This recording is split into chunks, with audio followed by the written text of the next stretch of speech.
Hey guys, thank you so much for joining in and listening to this podcast. We're joined with Adam Power today. Super excited for it. Adam, do you mind just giving us a quick introduction, like who you are, a bit of a snapshot, and the time from Ireland to where you are now, and then we can kind of see Yeah, so my name is Adam Power. I'm from Cork in Ireland. Basically living in Dubai right now, just like we were discussing. I'm here about just over a year. Previous to that, I was in Marbella in Spain for just over 2.5 years. Previous to that, I grew up in Ireland. So I'm from Cork in Ireland. Lived there until I was, I think I was left when I was maybe 23. I just recently turned 27. But yeah, started my own first businesses when I was 21, and grew until I was able to have location freedom. Hence why I'm in Dubai. Hence why being in Marbella. Yeah, grew up in Ireland. Now I'm flying about the last couple of years. I spent a lot of time in London too, and I'm in Ireland 2 or 3 times a year as well. Yeah, amazing. How do you find it from like the locational changes? Is it always? It feels like it might be like a different.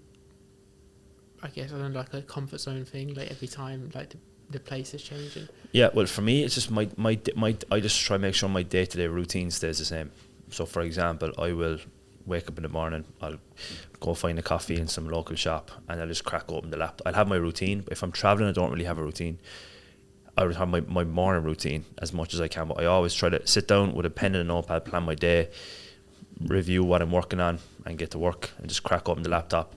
I just work 2 or 3 hours in the morning, and then usually that's the big bulk of my work. The rest of my work then is either done on my phone or calls or phone calls or whatever the case may be. So I can just kind of do that semi-actively while I'm out and about. I can take calls or I can do it. So when I'm traveling, yeah, it's very hard to keep like a solid routine, but I just do my best. But yeah, it does take time to get used to things, but I'm not traveling all the time. I'm kind of in, like, I have a house, I have a home in Dubai. Like, I live in Dubai, all my stuff is there. Like, that's my base. If I am traveling, it's for a period of time, and then I'm back here again. But I try not to travel that much. Yeah, I see. I think one thing you mentioned here, and I think from in other podcasts, is just how like meticulous you sound, like you are, and how like careful you are with having your thinking time and your like penciling stuff down. Yeah. What does that look like in terms of like what's a practical way that someone can like listening in can like look at having more time to think and be Yeah, so if you want to learn how to think, that's the hardest thing. That's the hardest thing that human beings are. It's the hardest, like the number one thing human beings are capable of doing is thinking. Like, that's the hardest thing, and there's nowhere in the world you can learn how to think. You have to learn how to think through. You learn how to think better through trauma, through failure. Like, that's how you learn how to actually think, or self-study. So you have to create what's called a paradigm shift, whereas like you literally shift your being and all of your previous habits.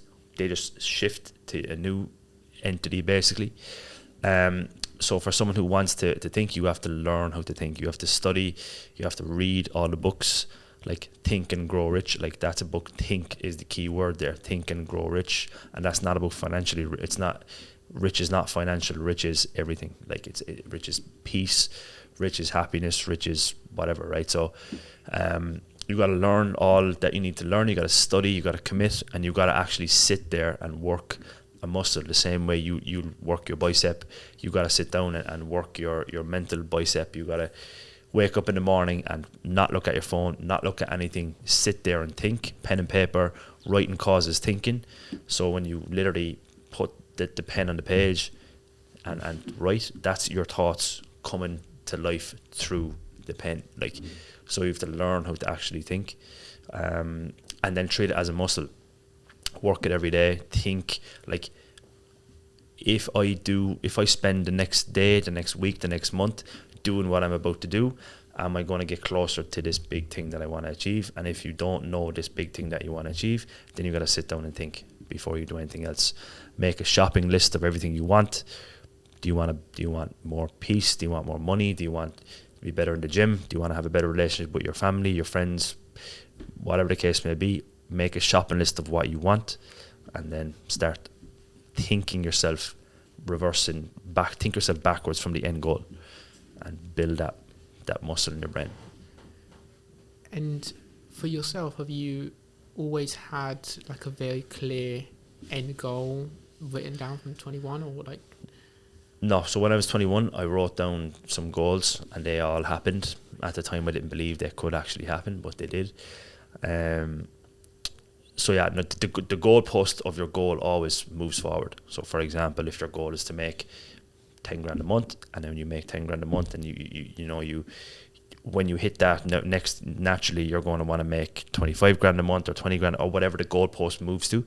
So it just keeps moving. Your goalpost just keeps moving forward, and whatever that is, then you just keep adding to that, and essentially, yeah, you always have to have a goal. You have to be goal orientated. Like human beings are actually goal seeking organisms. Like if you're a runner, you want to run faster.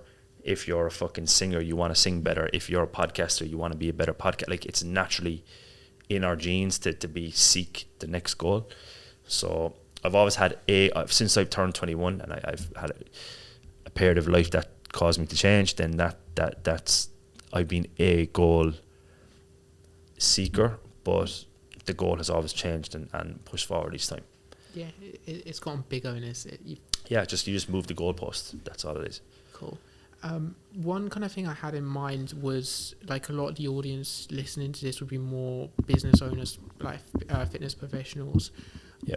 So one thing I had in mind was like when you started out, were there any kind of like fundamental skills where you like, I have to learn these to like get out make the transition and match my salary from Well, yeah, thinking was one. Cool. Thinking was one. So if I say I have to think, okay, I only have a certain amount of time. So for me, it was like I was living at home with my father in his house and his wife, and like I had no job or no income.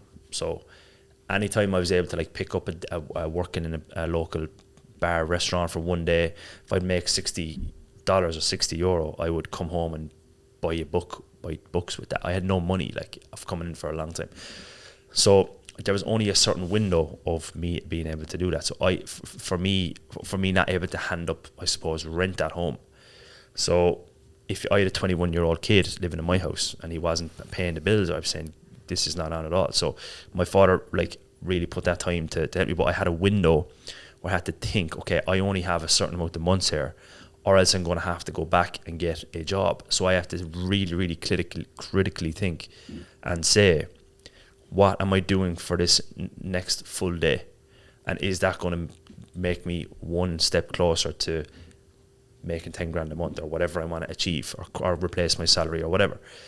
So thinking was one. Getting really, really good. So I read a quote that says that people will be rewarded for their ability to do, people be rewarded for a list of things, but mainly their ability to do something. So if you're really good at something, no matter what you're doing, you'll always be rewarded for that. So I just said, okay, whatever I'm doing at the time was it was online advertising for businesses. I said, I'm going to become an A player in that. So I spent all my time becoming so good at that I had so much confidence then. I didn't purposely go out to build a confidence in that. I just knew I'm after studying so much of this content that when an opportunity came, I was able to convey a severe level of confidence because I committed to becoming an A player. That definitely helped. Then I knew I had to make huge sacrifices. So I had to, like, one thing that someone also taught me was you can't give without getting. So you can't walk into a shop and come home with a new iPhone without paying $1,000. So you have to give to get.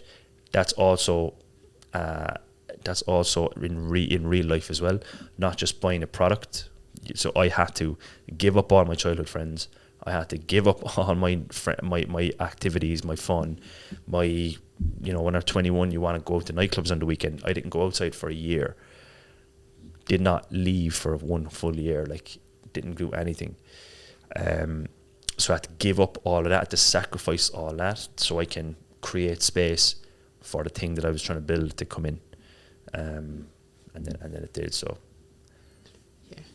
yeah, powerful. And with the segueing a little bit from now, with the advertising stuff and becoming the A player in that field, like, what are your, like, for our audience listening, fitness coaches, making their first 5K a month plus, like, what are the kind of things you would consider, like, if for when it comes to like running ads, like given maybe a rule of thumb, or like kind of your biggest takeaways from it? Because I think for a lot of people it's like a very daunting.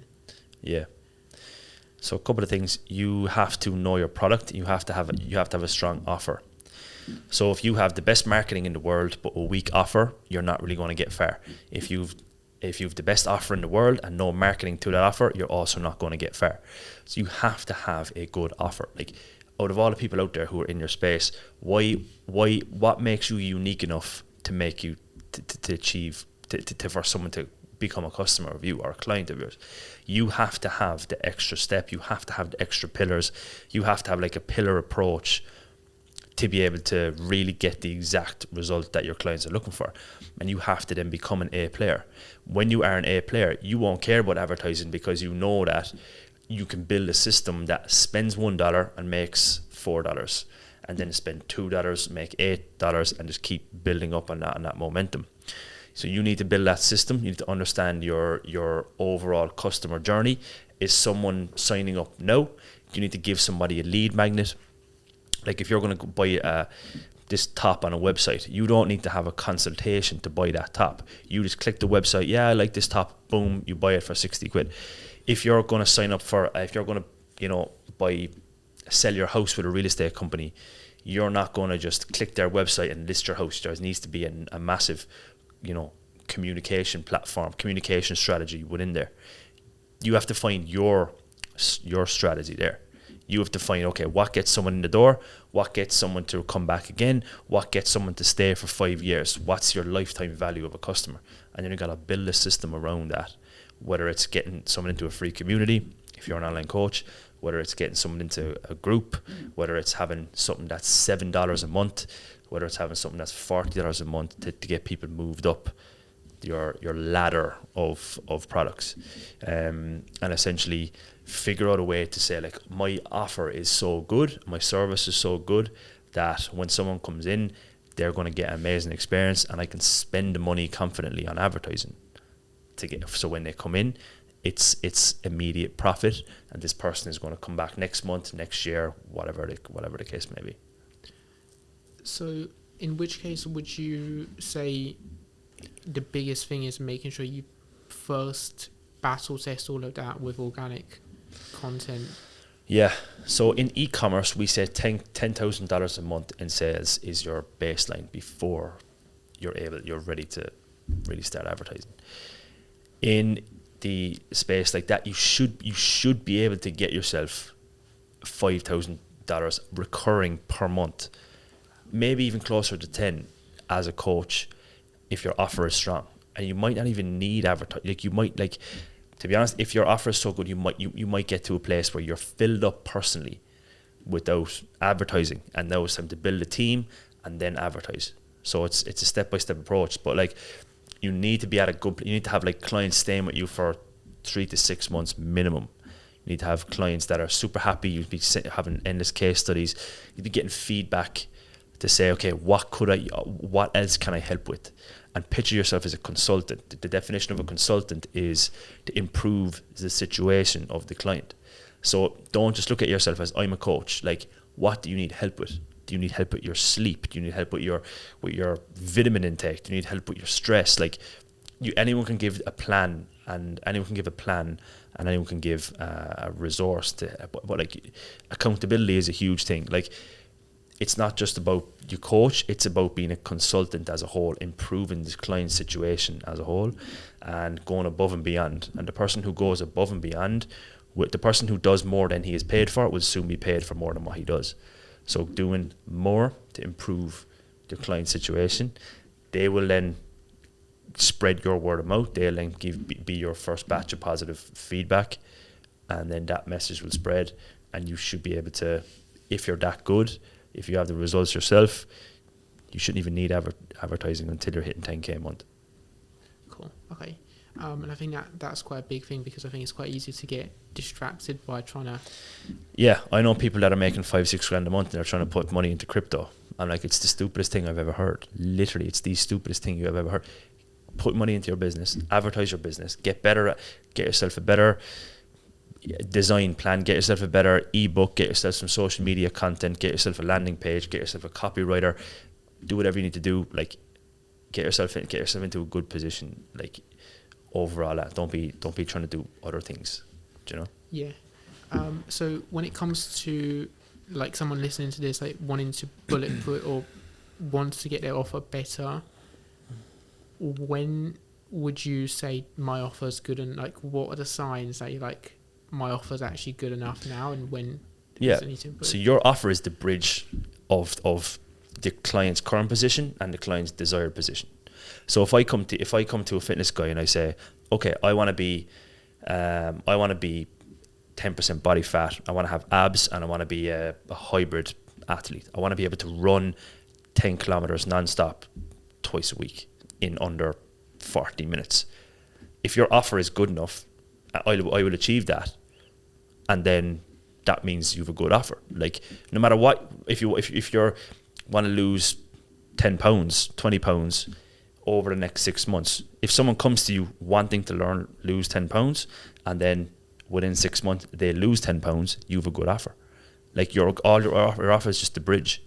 It's just the bridge of the gap between where they are now and what they want to achieve. So if you can help people get over that bridge and get there, then you have a good offer. If you can't, then you don't. Simple as that. Yeah, so it's more like the actual service and vehicle rather than... Yeah, you can give someone the fanciest documents, you can give someone the fanciest plan, you can have the more amazing email, but if they're not really getting the results, that's another thing I see people doing. I see people building these massive fancy operational plans, and the clients are not getting results. Like, you need to, 90% of your day needs to be getting your clients results or improving your client situations. Like, you get yourself clients and then smash it with them. Like, you need to be you can't outsource responsibility. Like, you're responsible. If a client onboards with you, you are responsible for them. Like, if you tell them what to do and they don't do it, that's not that. Even though it is technically, you can't fly to their city, push them into the gym. But as a good service professional, a good business professional will take responsibility for that and say, look, you didn't hit the thing. What's wrong? Like, is the plan not clear enough? You lack motivation. Is it too much? You need to take responsibility for that, whether they're doing it or not. A good coach won't outsource or whatever. You're asking me about coaches. I'm just using coaches as an example. Real estate agents, like brand owners, like a good entrepreneur or a good business owner will never outsource their responsibility. They will always be accountable. If you're not accountable, you have a short time in the game.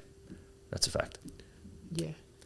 Was that kind of it sounds like that's like the key pillar in terms of separating you out from like and getting like phenomenal results for everyone else, and then with the clients at the beginning. Yeah, so a couple of things. Yeah, so if you want to get phenomenal results, you have to become an A player, and you have to build an A player team. You can't build an A player team without firstly becoming an A player. That's the problem. People will. That's like me launching a mechanic training company today, and then me finding a mechanic, getting him in to train people. I don't know if he's good or bad because I'm not a mechanic.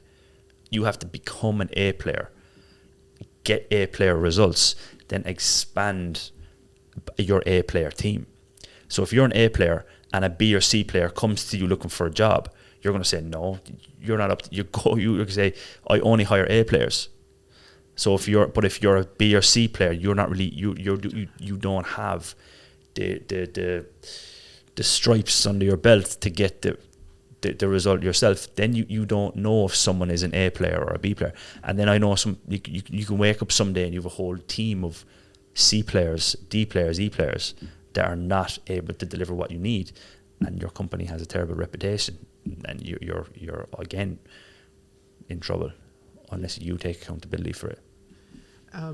So on that, one thing I kind of found in the past, and it'd be interesting to see what you think, but like it's easy for when I was personal training and for coaches sometimes to like try and, like you say, make the perfect customer journey or like the perfect like thing in mapping it out. Yeah. But then it's too much like perfection causes like paralysis in a way. Yeah, analysis paralysis. Yeah, that kind of thing. Yeah. Yeah. Would you say with it is with that it's just as important to actually like over communicate as much as possible so you can understand to the client? Yeah. So do you mean to the coach or to the client? Like I guess rather than having it perfect, would it maybe over communicating coach to client? Yeah, well look, perfection, it doesn't exist.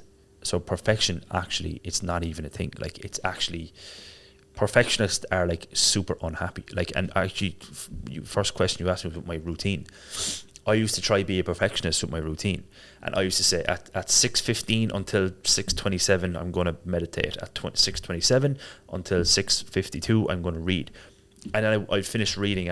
My time is, it doesn't exist. Like it actually will fucking drive you mad. Perfectionists are unhappy people. So essentially you need to remove the perfectionist, but also another huge problem with that is people are trying to charge premium fees while not being premium results. So if you don't have the full analysis, you need to say to your client, look, you're still in my first batch. I'm still developing this system. If you go down the road, it's going to cost you $200. If you come here for me for the next 6 months, it's $100.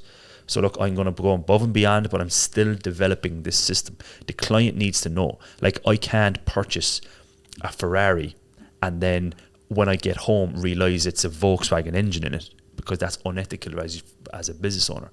So you need to have you need to be not become a perfectionist, but just get 1% better every single day within your offer and your service, so that you can eventually become premium. But if someone's coming right now and you're charging them premium and you don't have the system right, that's unethical. And unethical is up and down faster again. So yeah, think long-term thinking will solve that issue. Yeah. Amazing. So with the perfectionism side of things and just your routine, your kind of I guess mindset around it all. Yeah. How from a like work focus, I think you touched on at the beginning, but how like I guess a good one here would be like, what does it actually really take in terms of getting your, when you took your business off the ground at 21, like what's the harsh reality of it that maybe we don't see often? Like, people talk about working the 4-hour work week, stuff like that. Yeah. So the 4-hour work weeks, like it's a good analogy, but it's not the book is not really about having a 4-hour work week. That's just a catchy caption, right? But if I didn't read the full book, but I read chunks, I read a lot of it, and it's not actually about, like, no one actually works 4 hours a week. So what does it take? It just takes like, for me, the overall word is seriousness. Like, when I speak to someone, like only about 2 hours ago, someone asked me a question and I was like, bro, you're not serious if you're asking me that question, because what do you think the answer is? And then he said, this is the answer. And I was like, what the fuck did you ask me that for? Like, so like, people are just not, you have to be so serious. And when you're so serious, boom, something like that, the next area of the way is opened up. And that's how it works. Like, when you're that serious, the next thing opens up a lot quicker. So like, you fuse with the idea, and then the pathway is clear. You'll also, like, when you're serious, you won't care what other people think. You won't be trying to beat around the bush. You'll be up before the sun's up. You won't have excuses. You won't have to say, do you want to go out for the weekend and party? It's like, no, I'm working for this weekend. Like, what it just takes it just takes a lot, and there's no other way. It takes, like, fucking hell, I've been through rough times, man, like really, really tough times, but like it just takes seriousness as a whole. That's the umbrella word that I think is serious, and then dripping down from the word serious, and the umbrella of seriousness is commitment, dedication, like discipline, fitness, networking, like able to go all in. People say burn the boats. That's one. So like someone said to me one time when I was trying to make it work, someone said to me, okay, I failed school, I failed like high school, and so I had no option, but I somehow wiggled my way into this like college course that I could have taken. And someone said to me, if you take that college course, you're not all in on your business, because I would have spent the next 4 years getting some degree that I did not want. Nothing wrong with it, but it's not for me. I wanted to live the life I have now. Me going for a degree was totally stupid, but I wasn't. So I had to burn the boats and say, okay, if I say no to this college degree, I am never going to be accepted to any other college in the country for a long time, until I'm like 30 or something. So you have to burn the boats, and then when you burn the boats, you take the island. So seriousness is the main thing, I think, is what you need, man. You need to be serious. And that's where what you mentioned at the beginning as well becomes so crystal clear. When you've got it all mapped out, it becomes much easier to refuse the stuff. Yeah. Like if I say I'm going to fucking compete in bodybuilding next year, I know, okay, if I'm serious right now, I'll finish here, I'll go have 2 protein shakes, I'll have 2 chicken breasts, and then I'll go hit the gym. I'll come home, recover, hit the gym, eat, do the exact same. Like if I'm serious. If I'm not serious, I'll go home and I'll pretend I'm serious by, I'm not gonna go to the gym today. I'm just gonna read about how to do the perfect push-up. Like that's not really serious. You're not really all in. Like you need to be serious. You need to be super, super serious, and you need to think like sometimes you have like subconscious excuses. Like you don't know you have these excuses. Like, and you need to work with someone to move the mental blockages, so that you say, oh, I actually had an excuse all the time. I didn't even know. Like, I used to tell myself I didn't have time to go to the gym all of a year ago, like for like 6 months. The first half of last year, I completely stopped the gym because I was working 12 hours a day. I used to tell myself I didn't have time for the gym. So now I have time for the gym, and my business is better than it's ever been. So it's like, that was an excuse that I used to just latch onto. But then I realized it was a bullshit excuse. I got serious and I started in the gym. So yeah, you just have to think the right thing. Like you just think, serious thinking is what I'm trying to say. Yeah.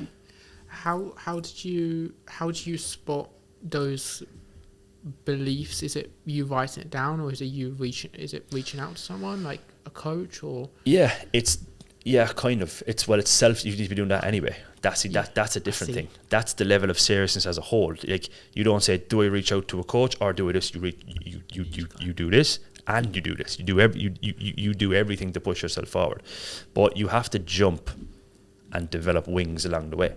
Like you have to say, like, okay, I'm gonna buy a course. I'm gonna buy a book. I'm gonna fucking get a flight to go to some thing.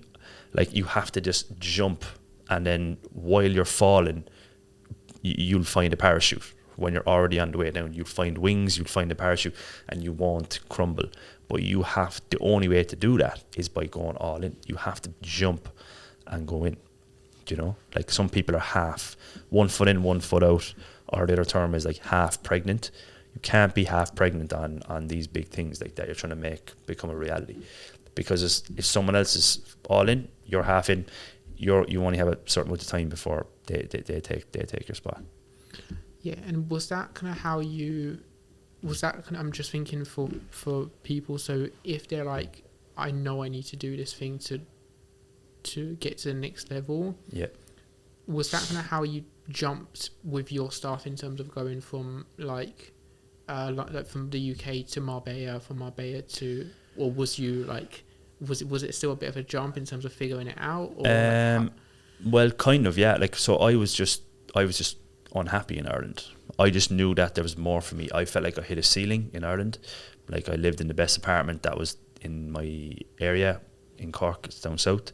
I didn't really see anything. I didn't have a vision of getting to where I am now back there. And like, in my head, it could be possible. I don't know. I didn't see it myself. So I had to go.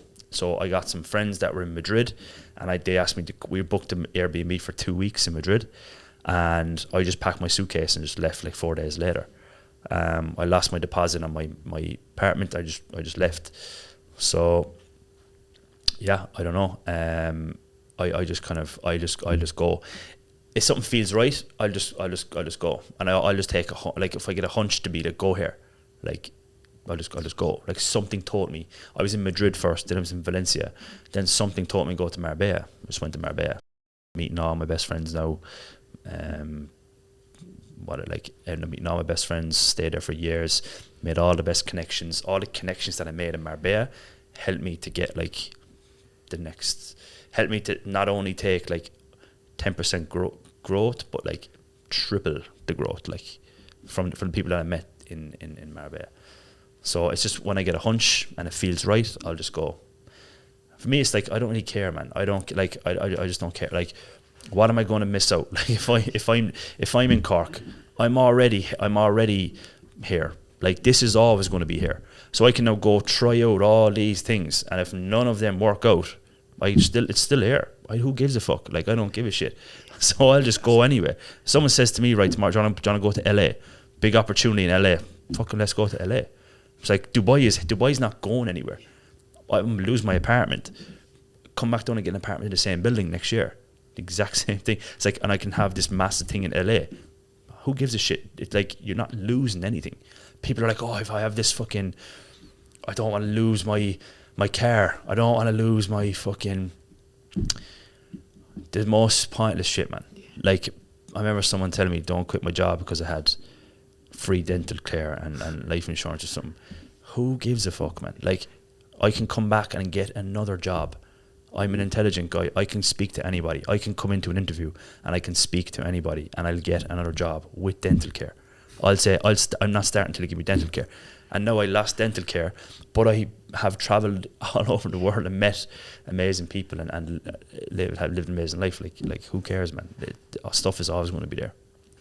Yeah, and it's the one thing I think about is like, you almost create that pressure in a way in terms of like needing to work hard. Yeah. That's it. You have to jump and then develop wings as you're falling. So when I went to Marbella, when I moved to Marbella, I was making 20 grand a month anyway, so I was fine. But like, I had to make something work because I had no home in Cork. Like, I don't have a spare bedroom in my parents' house. Like, I don't have that. Like, I don't have a bedroom to go back to.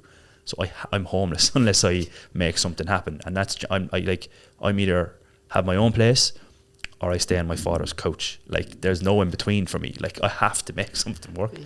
So I don't have an option to not make it work. So when I'm making something work, I have to make it work. There is no other option. Like, I can't live on a couch. Yeah. You know what I mean? So yeah. that's literally that's how it is, man. Yeah. And I think that's like, it's something that, like, you know, the more I try and kind of push myself, the easier then it all kind of falls. Yeah, if you're serious, you'll do it, man. If you're not, you won't do it. And the universe will react. There's an equal reaction for every action. If your action is doing something, you will be, the reaction of the universe to that is rewarding you or pushing you or opening up the next way. If you're not, it's going to block it off. So like, if you jump, the universe will open the way for you. If you don't, you're actually sinning in God's laws because you don't have faith. If it's a sin to not have faith. If you live in fear, you're actually sinning. In the Bible, you're actually a sinner if you live in fear. If you're actually saying, I don't have enough faith to that the next way will be opened up, and you're blocking your own blessings, man. If I didn't know that before. You learn that from self-education and thinking in depth. But Yeah, man. If you're not taking the action, the reaction is blocking off your next area of growth. If you are taking the action and really pushing forward fearlessly, the reaction of the world is to open up your next opportunity or your next area of growth. Do you know? Yeah. So one thing I was just thinking about on the way was like with stopping people. Then is the big thing you see in it more like fear is the big one in terms of holding people back? I know you mentioned fear, living in fear. Yeah, fear, but there's different levels of fear. Like worry, doubt, anxiety. They're all levels of. They're all negative vibrations. Like your body right now, my body is vibrating. It's a whole different other podcast, but right now I'm vibrating. If I feel really good, my vibration level rises. If I feel really bad, my vibration level sinks. Okay? You will attract in your life what you're in harmonious vibration with. If you're feeling really, really good, something good will happen in your day. If you feel really, really bad, you will be stuck in traffic, like something, other bad stuff will happen, right? Your job is to feel good. So you feel good, okay? A lower vibration is fear, worry, doubt. If you have your mind right, if you're looking after yourself, if you're exercising, training, eating proper foods, you're meditating, you're grateful, you're aligned with God's laws, you will rise. And fear, as you rise, the direct opposite of all that stuff down below is up here. The direct opposite of fear is faith. The direct opposite of worry is confidence. Like it's all directly opposite from low to high. So all you got to, your job is as a human is to raise yourself up, feel yourself up your spine up here, and feel yourself on the higher vibration, so that fear goes away. So if you, like for me, what I just explained there is like 10 years of me studying this stuff, and I'm 1% in. Okay, so like your job is to remove the fear, but fear will hold you back. But all fear is an unfamiliar frequency or unfamiliar vibration. So your job is to get rid of that and understand fear. Like when you understand what fear is, you can then beat it. But all these stuff down here are all different areas or levels of fear, and that's what holds people back. And it's actually a sin to be fair. That's why like even the words like you mentioned faith and stuff. There's so many like names, like, religious things after that, kind of faith, hope. Yeah. So but you have a good question though. Like people, what will hold people back is fear. There's so many fears. There's fear of failure. There's also fear of success. People have subconscious fears of success. Like what will I do if it happens? Like people have fears of the unknown. People have fears of other people's opinions. People have fears of losing what they have now. People have fear of embarrassment.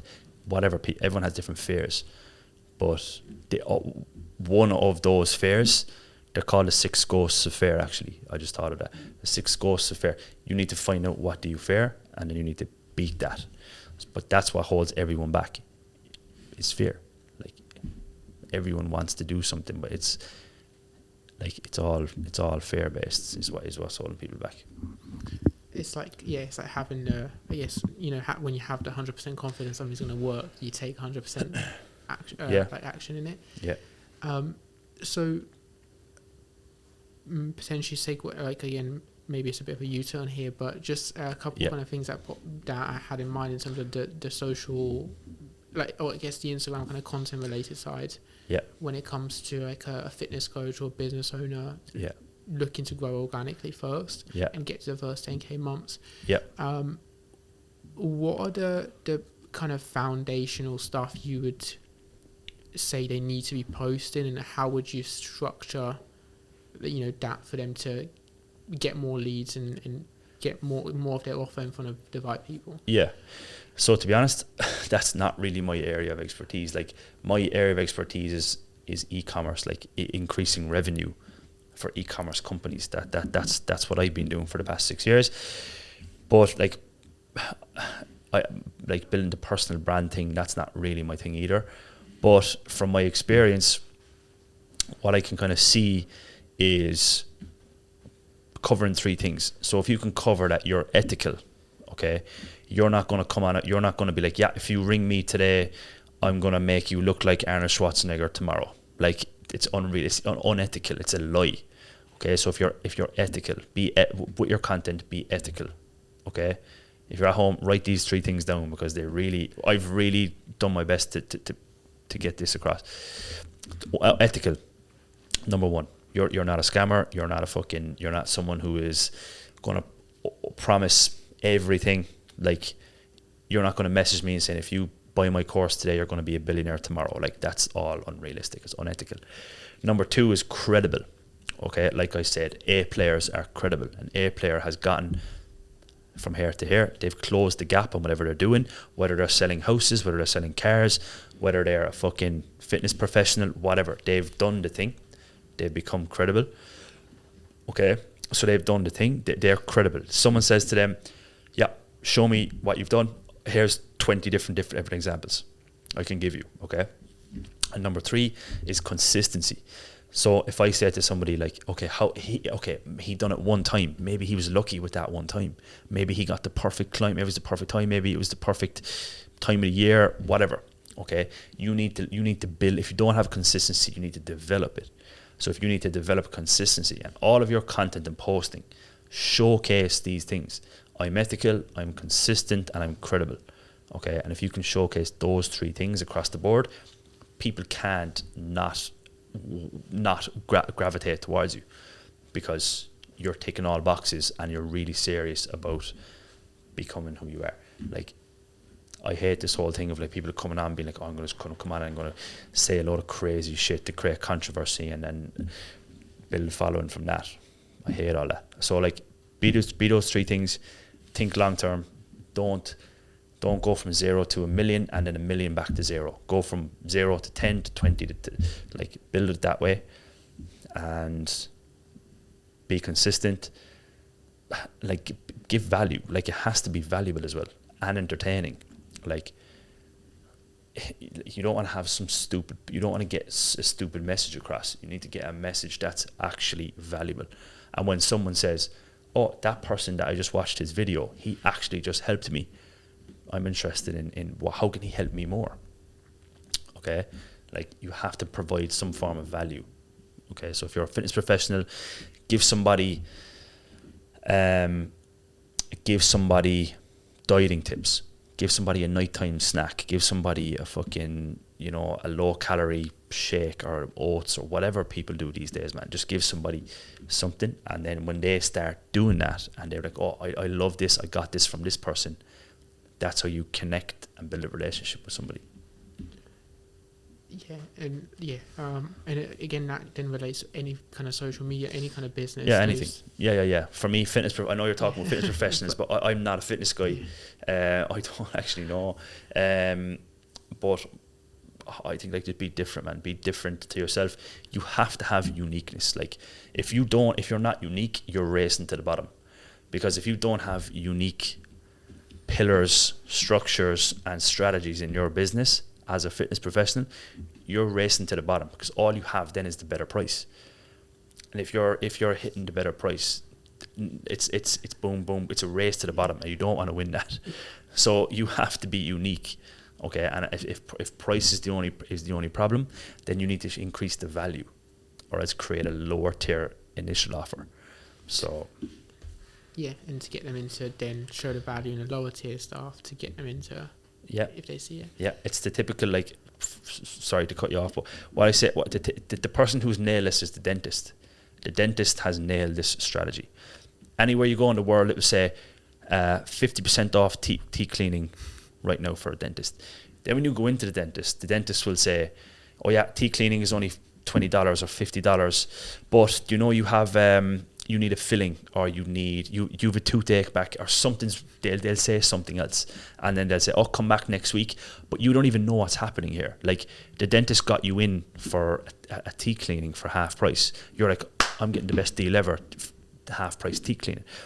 But then when you're in there, the dentist will also give you a complimentary consultation, and he'll say, you need a tooth removed, you need a filling, you need a crown, whatever the case may be. And then when you go out to pay your $40, before you know it, you're booked in again next week for a €600, a $300 thing, whatever. And then when you're in there, they'll ask you, have you ever thought about veneers? I know, because I got them. Have you ever thought about braces? Have you ever thought about whatever? And they'll put you down on a list, and then they'll sell to you over the next 6 to 12 months until you come back. You came in the door for $40 or $20. Now you're spending $10,000 on brand new teeth or braces or orthodontics or whatever the case may be. And that's over time. That the dentist is the number one person who's nailed that, from going from something tiny level commitments to spending 10 grand. The dentist is the person who done that. Yeah, and then even like you say, the low thing for coaches could even just be like a free lead magnet or anything. Anything. It could be a weekly fat loss call. It can be, I can think of 20 things right now off the top of my head. It can be an ebook. It can be a group where you hold each other accountable. It can be anything. But I for fitness professionals, I don't want to say do this, because I don't want 10 people doing the exact same thing. It has to be unique. Yeah. Without unique, you're competing on price, and it's, as I said, a race to the bottom. Yeah. One, in terms of your clients, I think just around like more the mindset, I guess, in terms of like, I know a big thing for you is like getting people results and having like being ethical around it. Yeah. Is there anything in particular that you expect from clients in terms of like what they need to be doing in terms of getting the best results, and then it can potentially segue into? That's what. So here's my pillar in my businesses, is that I don't have clients, I have partners. So I say, look, this is a partnership. Are you able to commit to this? And if they say, yeah, I'm able to commit to, okay. So whenever we need something, you're going to give it to me the same day. Whenever you need something, me and my team are going to give it to you the same day. Unless there's a tsunami outside the door, you're going to get the same thing that you need that day. That's my unique thing. It's like you're not clients. It's us. There's no me and you. It's us. Like there's a partnership here. So for me, I say to the clients, this is all we expect from you. Before we proceed, before I take the payment from you, do you agree to all this? And they'll say, yeah, sounds great. I'm excited. Okay, let's do it. I have to get that commitment formally from the client to say, you're going to give us everything you need.